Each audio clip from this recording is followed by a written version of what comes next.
Bueno, gracias por aguantar hasta acá. Creo que los trabajos de los compañeros han sido bárbaros. Esto de salirme del medio de una pareja me dio un alivio porque estaba en el medio, no sé si se me cuenta. Entonces digo, bueno, en algún momento voy a recibir de alguno de los dos lados. Dije, mejor corro mi cuerpo hacia otro lugar. Creo que como el título engaña, y para que no diga, no, me dijo una cosa, ¿no? Y después no dijo lo que parece que el título, voy a contar por qué el título engaña.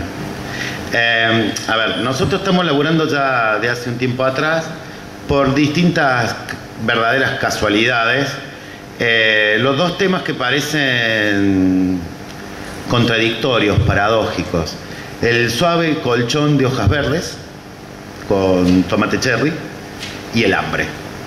¿Está? Desde una mirada como nosotros lo hacemos, no son para nada contradictorios, ¿sí? Entonces, hemos estado trabajando, alguien, bueno, ya explicó, digamos, esto cuando expusieron algunos de los grupos nuestros, desde la etnografía virtual, de la autoetnografía, digamos. Algunos colegas me hacen broma porque salgo a comer, digamos, entonces la autoetnografía. No, pero digo, hablando en serio, de la autoetnografía, de la etnografía digital, etcétera, la alta cocina, ¿no? Varios de la gente que trabaja con nosotros, Juli está presente, las dos Juli, una trabaja el hambre y la otra trabaja la alta cocina, han ido como haciendo caminos sobre esta polaridad, ¿no? Ahora bien, ¿qué es lo que se encuentra en un lado? Antes de entrar al trabajo que quería presentarles hoy, por eso como una rápida introducción. ¿Qué se encuentra en un lado? Digamos, ¿no? Algo que nosotros venimos tratando de conceptualizar como la emergencia de una sociedad normalizada en el disfrute inmediato, ¿no? Esta cosa de lo quiero ya, ¿no? El síndrome del call center de los 90 que se ha hecho cuerpo, ¿no? Y uno no soporta más de 0 nanosegundos esperando que el otro le dé la pizza ¿no? Ahora bien, tiene que ser, digamos, un objeto que lo transforme a uno con alguna cualidad de ese objeto, ¿no? Digo, esto de la mímesis con el objeto, etc. Esa normalización en el disfrute inmediato no está desencajada de la lógica de ni siquiera poder acceder, ¿no? Lo voy a poner en términos muy sencillos, a comer. ¿Ah? Entonces, lo que nosotros estamos proponiendo desde hace bastante tiempo es mirar a uno y a otro como complementarios, ¿no?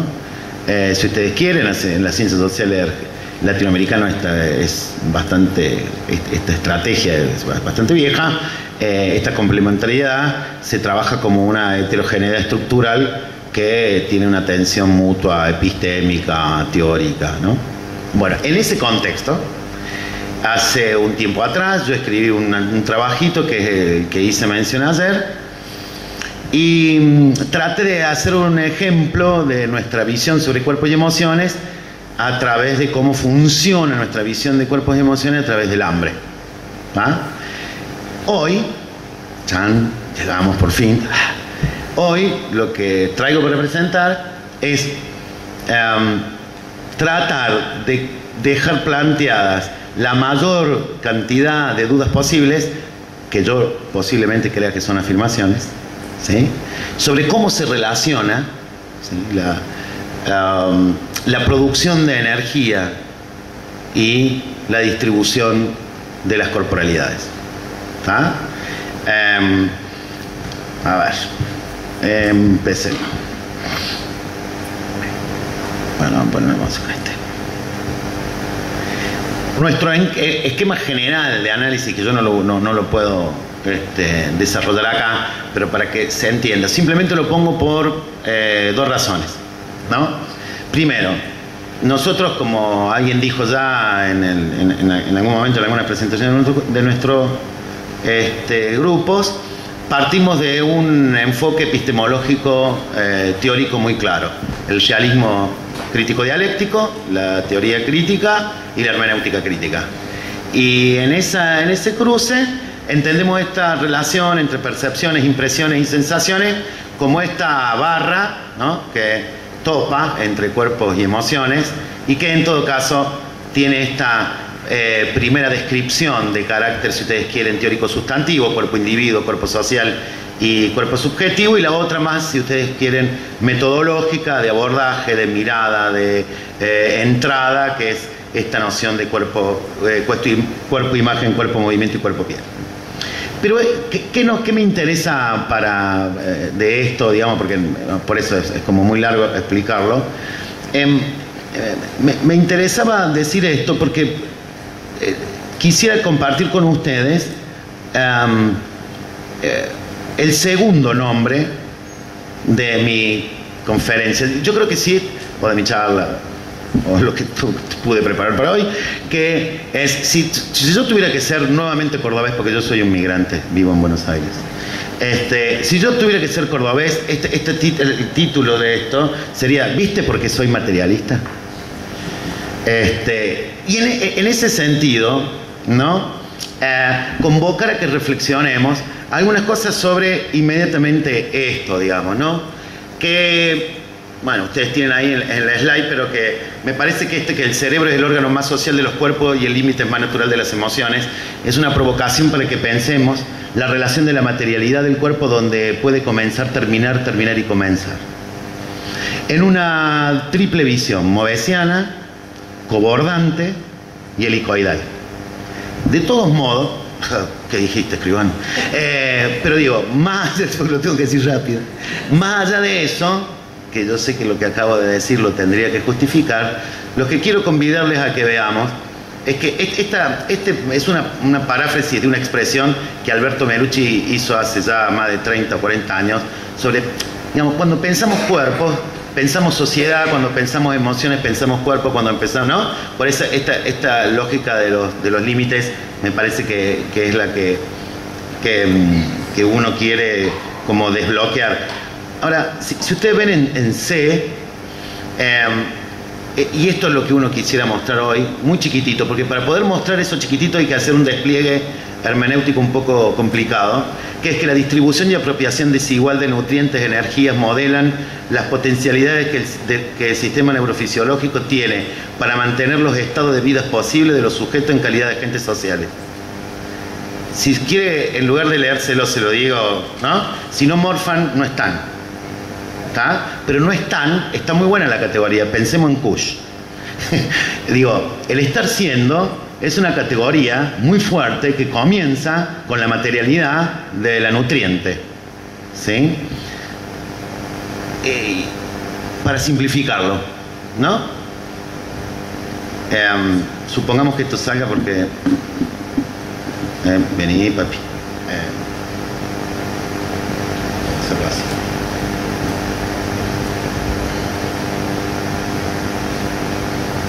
Yo no sé si ustedes pueden ver esto.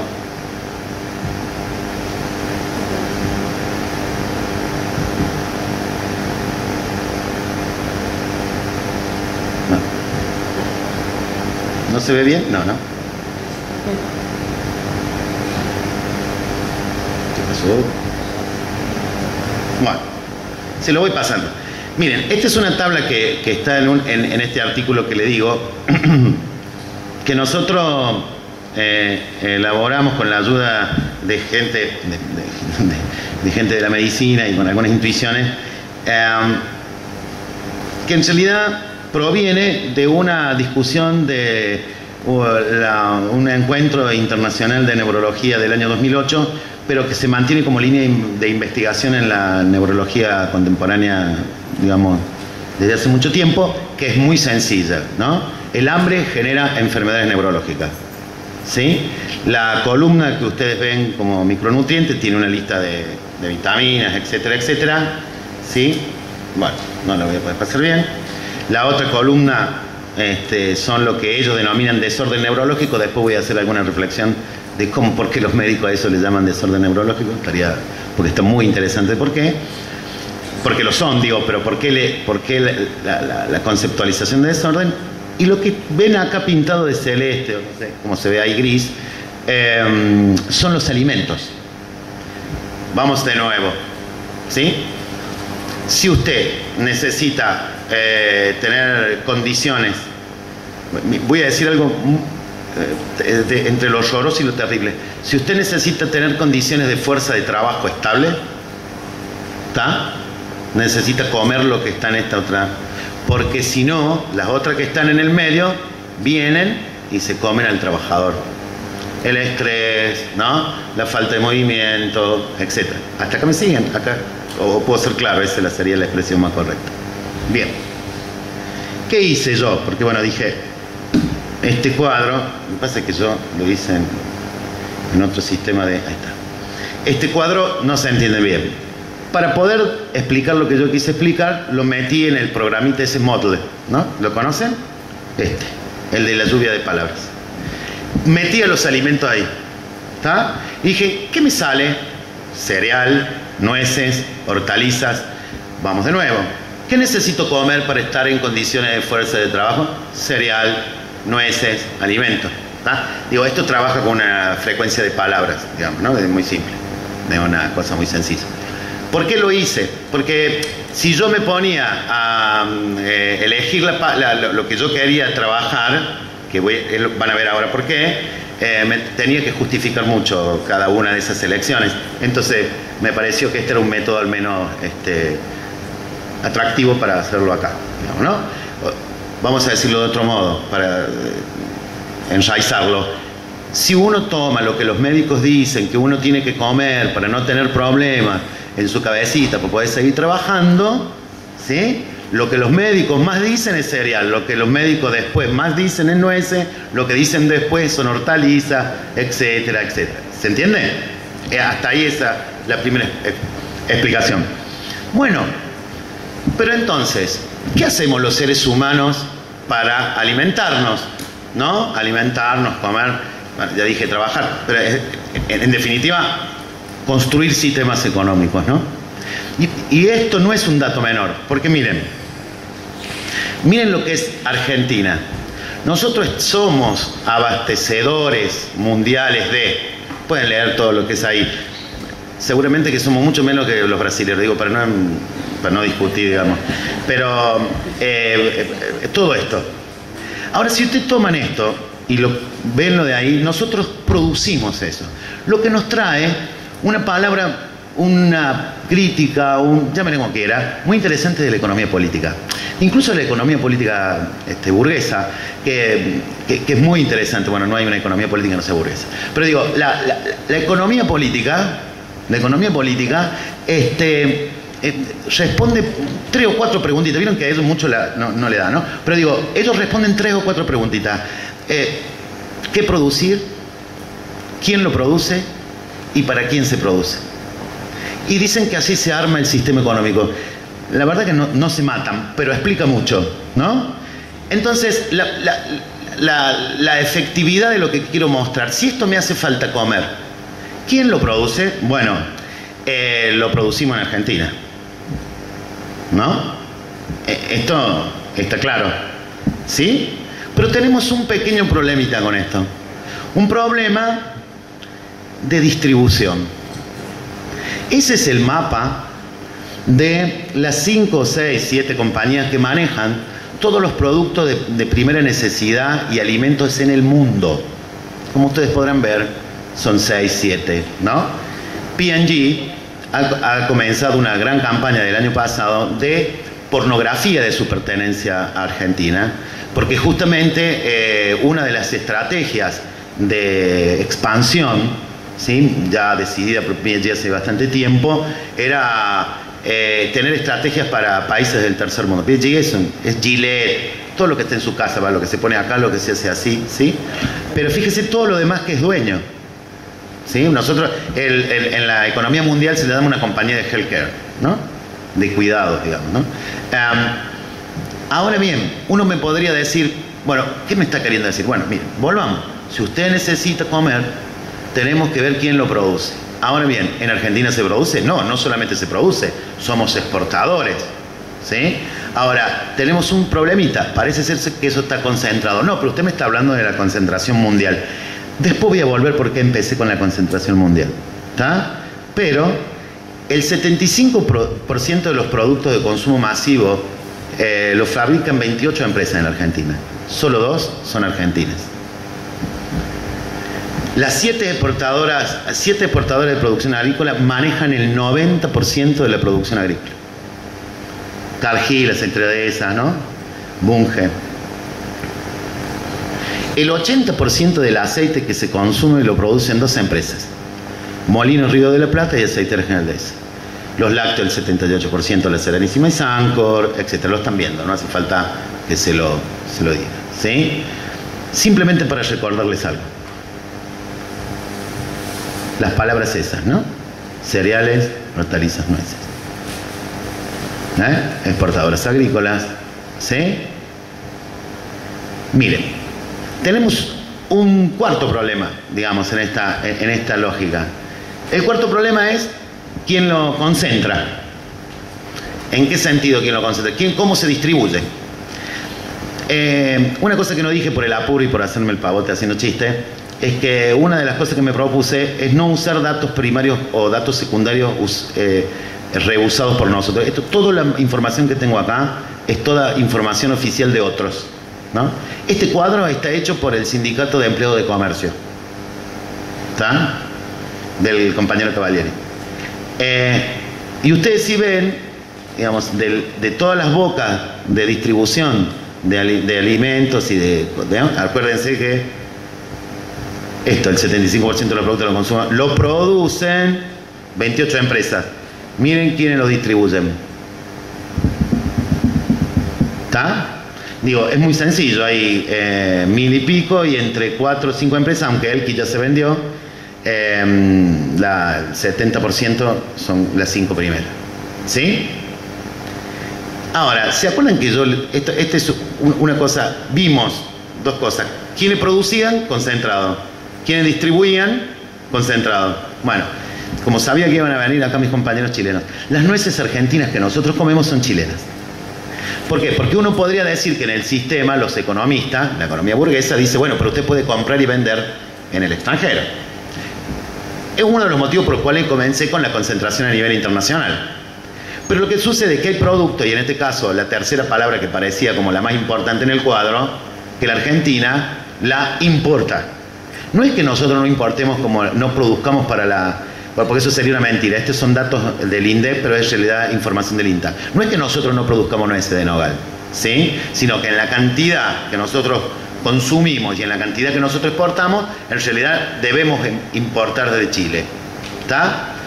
Por lo tanto, simplemente quiero que hagan una mediación más y que sigan el razonamiento. La mediación es, si yo lo que tengo que comer lo produzco, pero lo tengo que comprar en pocas manos porque a la vez fue producida por pocas manos, y encima de eso tengo que estar a expensas del comercio internacional, que también está en pocas manos, ¿sí?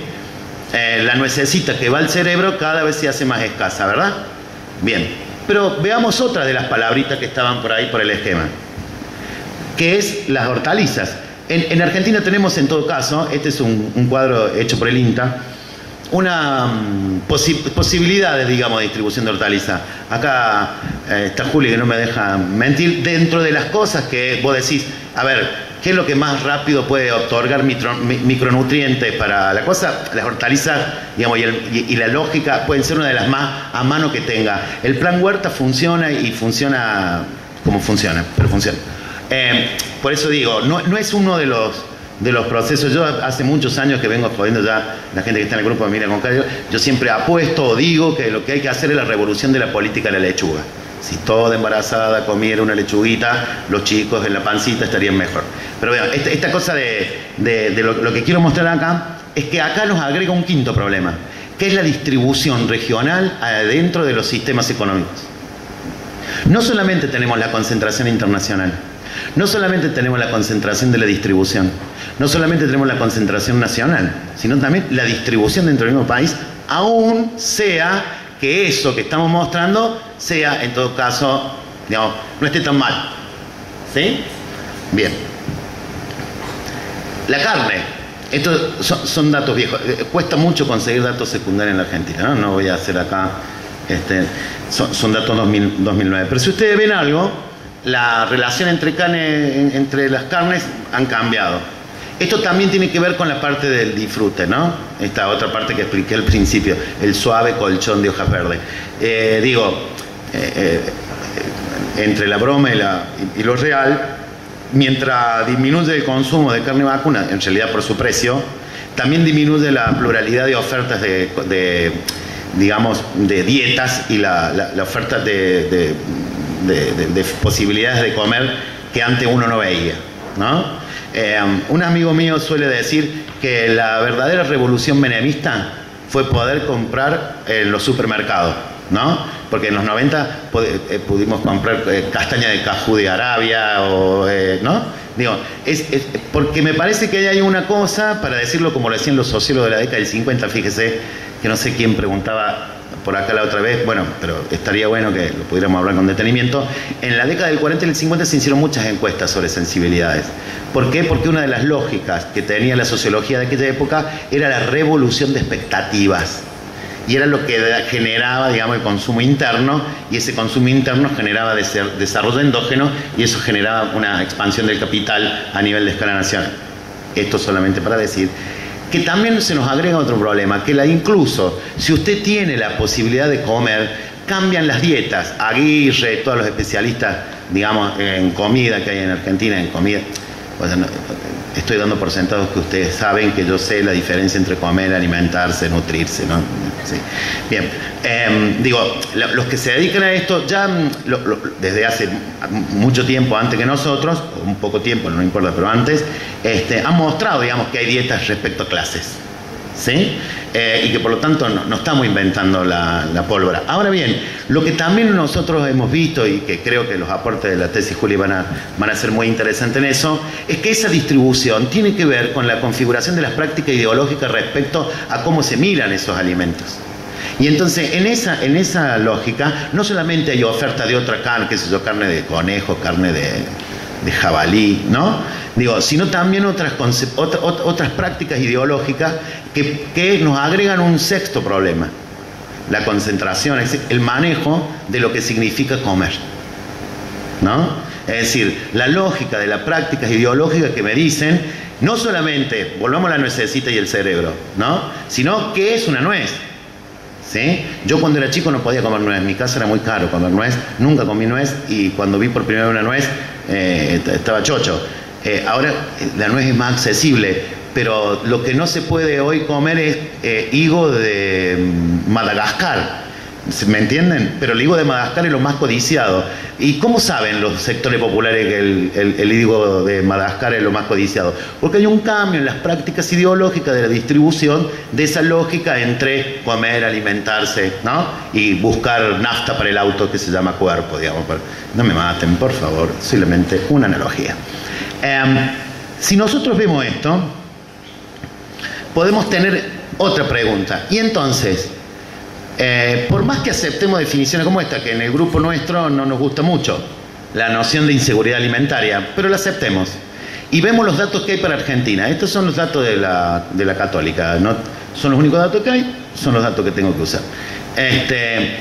O sea, los datos del Observatorio de la UCA para el 2011. Si ustedes ven, ¿por qué le puse este cuadro? Porque obviamente que si ustedes ven, ellos dividen, digamos, entre inseguridad alimentaria severa y moderada, pero lo que quiero que vean es cómo la están cruzando, y ese me parece que agrega otro problema, y es lo que quiero traer a la mesa de discusión para la comida, y es el tema de la condición sociohabitacional, socioresidencial.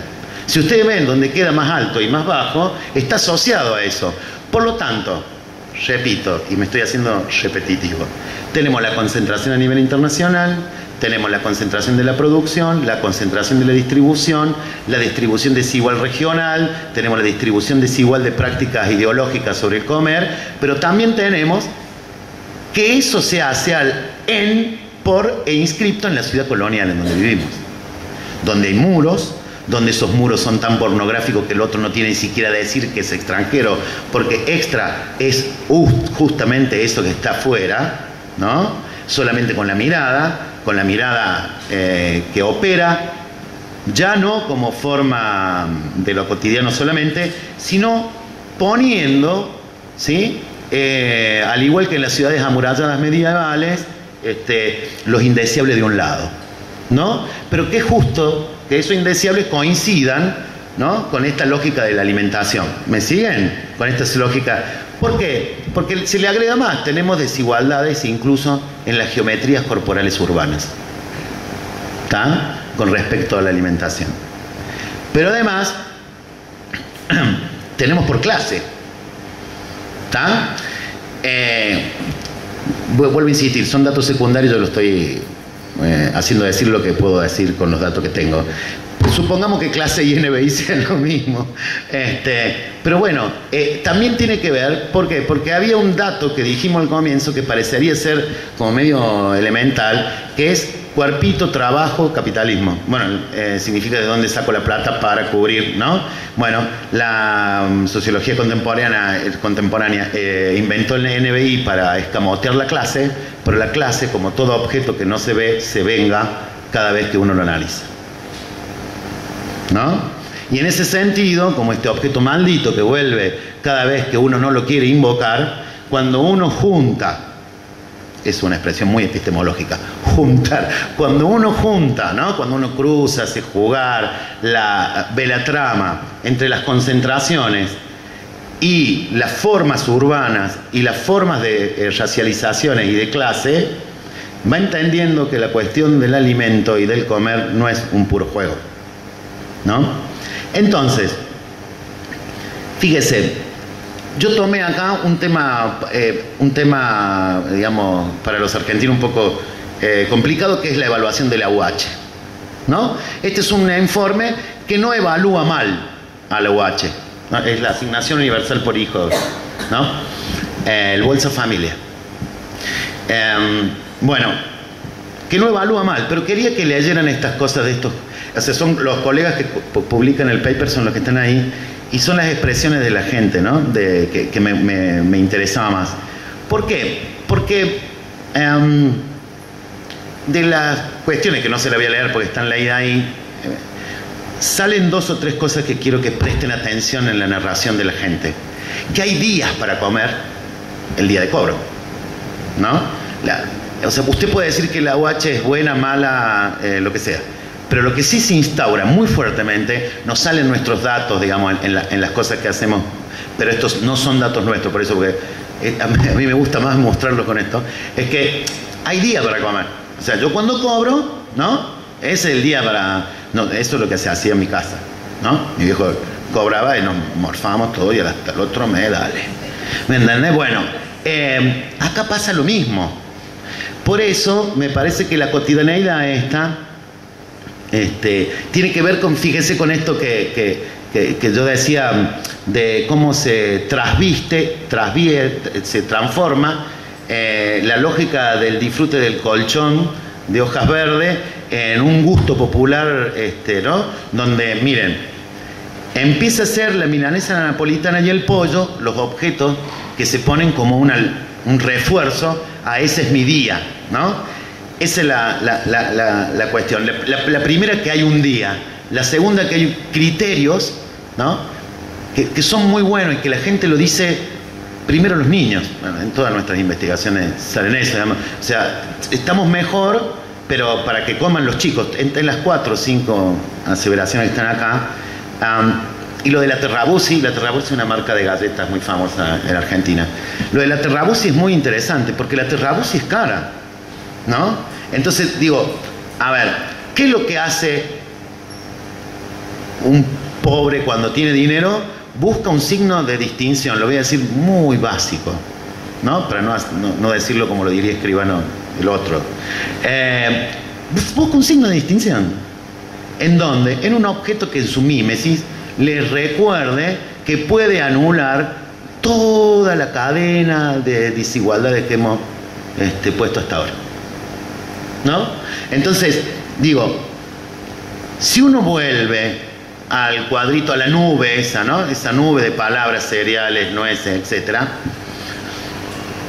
Lo que en realidad quería discutir era esto que estaba acá. Porque si uno sigue complejizando, y ahora sí, movesianamente, el círculo de cuerpos y emociones no lo piensen como círculo. No me salió otra cosa porque lo estaba haciendo, dale, vamos que vamos, y no me salió otra cosa. Pero lo que quise poner ahí era que estaban todas esas cosas relacionadas. ¿Estamos? Perdónenme incluso la aceptación de que lo tuve que preparar medio rápido.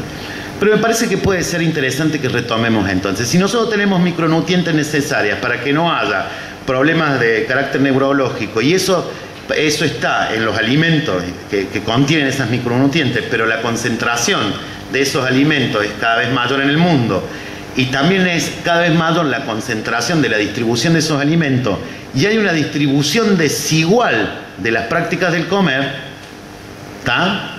Tendríamos que preguntarnos qué hay de disfrute o de imposibilidad en la alimentación en la mayoría de los seres humanos, no solamente en Argentina, sino en el planeta.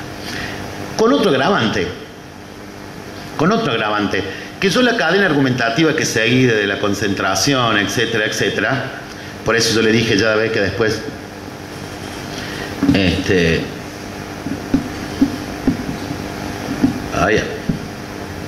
voy a volver a esto, que era esto.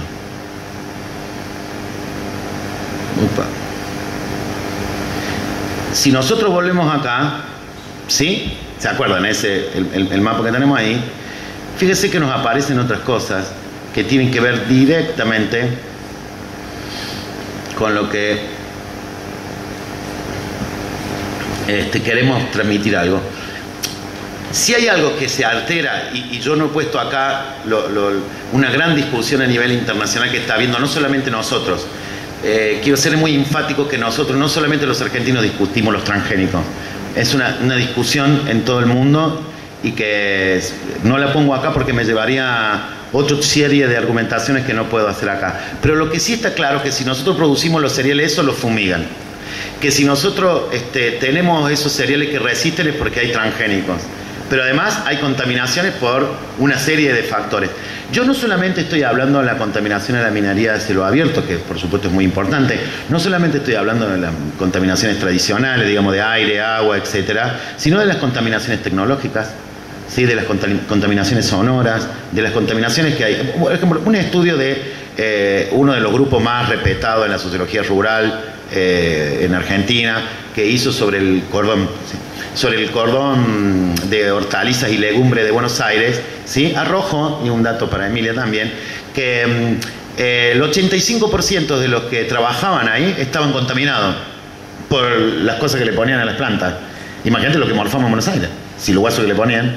Ahora, pensemos esto, eran peruanos y bolivianos y paraguayos, ¿está? Ahora bien, ¿por qué tiro esto de nuevo para el último que me parece que es lo que quiero hacer pensar? Por eso decía al principio el objetivo era hacer pensar. Miren, cuando uno tiene un enfoque materialista sobre los cuerpos y las emociones, la gente piensa que uno es un sustancialista diabólico que se ha olvidado que existe el discurso. Y lo único que uno está tratando de hacer es que la gente coma más nueces y lechuga. En un sentido muy claro de la cuestión, si nosotros no empezamos a ver por capas, o como me gusta a mí, una forma de helicoidal o una cinta movesiana, todos los factores que están asociados al hecho de que haya cuerpos disponibles en la sociedad, aún antes del conflicto, aún antes del conflicto, porque hasta acá, después, esos cuerpos se pelean por apropiarse, esos cuerpos se pelean por, ¿no? Aún antes del conflicto, digamos, me parece que estaríamos perdiendo un poco de rigor analítico si no seguimos esta complejidad, ¿no? Esta dialéctica que hay entre la construcción social de los cuerpos y, digamos, esta idea de la naturaleza y los límites de lo emocional. Y ahí me da la sensación que hay como una tensión bien interesante acá. Y porque se me está yendo el tiempo, digamos, de la charla, digamos, voy a hacerlo medio como sencillo. Y sí quiero concluir, no más o menos con el mismo nivel que lo estaba haciendo hasta ahora, o con la misma cuestión discursiva. Mire, si la sociedad es normalizada en el disfrute inmediato, implica que hay una relación de consumo mimético y que esas relaciones de consumo mimético están consolidando las políticas de las sensibilidades, la disponibilidad social de los cuerpos está cada vez más asociada a las formas como los seres humanos tratemos y constituyamos la geometría de los cuerpos alrededor del alimento. Es eso una de las formas que nosotros tenemos para aprender de cómo mirarlo. Por supuesto que en esto exige hacer como 3 entradas a este primer eje. Una, de que existe la posibilidad de hacer una hermenéutica crítica de las propias narraciones, de las prácticas ideológicas que están incluidas en qué comer, cómo comer, desde dónde comer, por qué comer, etc. Pero también eso implica una destitución del poder simbólico de aquellos que dicen saber decirnos a nosotros qué significa alimentarse en base a unas otras prácticas ideológicas que están en consonancia con otras políticas de la sensibilidad que son los sistemas científicos internacionales y que están por supuesto conectados con las concentraciones que acabamos de mostrar. Pero además existe la necesidad de complejizar nuestro análisis sobre cómo nosotros mismos estamos interviniendo sobre el futuro de esas propias prácticas. ¿Está? En algún momento yo escribí hace ya tiempo que me parece que la tríada interesante para analizar esta tríada que entre alta cocina, ¿no? Slow food, ¿no? Y hambre, ¿no? Porque me parece que las dos, o sea las 3, no, pero en realidad las 2 primeras nos dan algo de una parte de lo que quiero manifestar acá. Miren, las prácticas corporales de los sujetos que están en condiciones de expulsión racializante configuran líneas de fuerza sobre los modos como la sociedad captan esas energías y las distribuyen. Y lo más importante de eso, que ni es lento ni es alto, es todos los días. Yo creo que las 2 metáforas de estas tensiones del recetario de la teoría de la cocina contemporánea, la alta cocina y la slow, están dándonos como señales semióticas por donde no va la cosa, digamos, ¿no? Es una pornografía que está, en todo caso, encegueciendo nuestra propia mirada. Termino diciendo esto, con el supuesto nombre cordobés que tendría esta charla. ¿Viste por qué soy materialista? A mí me parece que hay una cosa para recuperar, y es algo que decía María Emilia, que hemos hablado un poco con Flavián y con Roberto todos estos días. Hay una curiosa, persistente y diría yo hasta sospechosa, intenciones académicas de la política ortodoxa académica, de la doxa académica hegemónica, de eliminar la palabra material, natural, etcétera, del lenguaje de los científicos, de los filósofos, etcétera, por creer que eso es justamente sospechoso, etcétera. Yo creo que una de las cosas que tenemos que hacer ahí es volver, ¿no?, a algo que vivo repitiendo en distintas oportunidades, digamos, citando a Roque Dalton, y es averiguar por qué hasta los muertos se han vuelto indóciles hoy día. Nada más.